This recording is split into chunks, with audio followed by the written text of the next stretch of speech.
Yar. Hi. So yun mga boss, bali meron tayong bibigyan ng pana. Kababayan po natin. Then bira lang po kasi sila makabili ng ganitong pana. So bibigyan po natin. So yung mga boss, bibigyan po natin siya ng 100 cm for daytime use. Kasi yung pana niya daw is mahina. So hindi daw kaya sa malayuan. So ito po yung bibigay natin. Yan, yung 100 cm.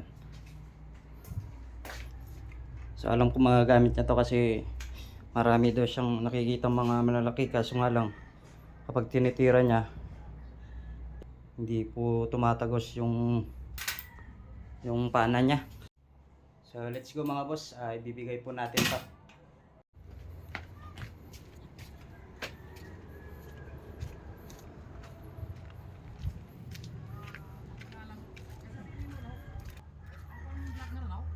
Han?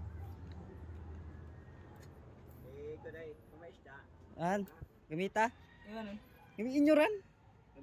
Gamitin nyo pana? Yar. Nagulat siya mga boss nang binigyan po natin siya ng pana. So dito pa lang mga boss, makikita mo talaga yung saya niya nung inabot na po natin yung pana. Nakwento niya daw mga boss na pangarap daw nila tong pana.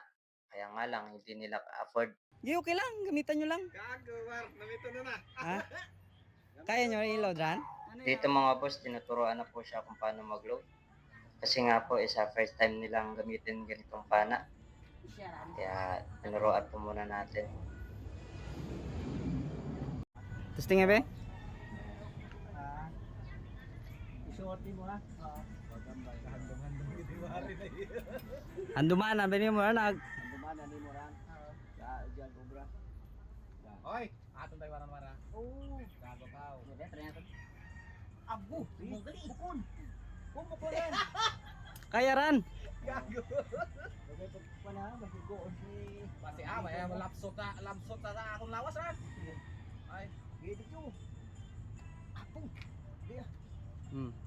Digpiti ka. Hindi pag Nami. Pasalamat gali kami sa Aklanon First Fishing nga gintao sa amon niya. Abo kanya salamat sa anak ani kaya nakamata kami kaya nga gamit niya marahalon. Salamat Yeda. So yun nga mga boss, tuwang-tuwa sila sa ating binigay. So I hope na makauli po sila ng marami.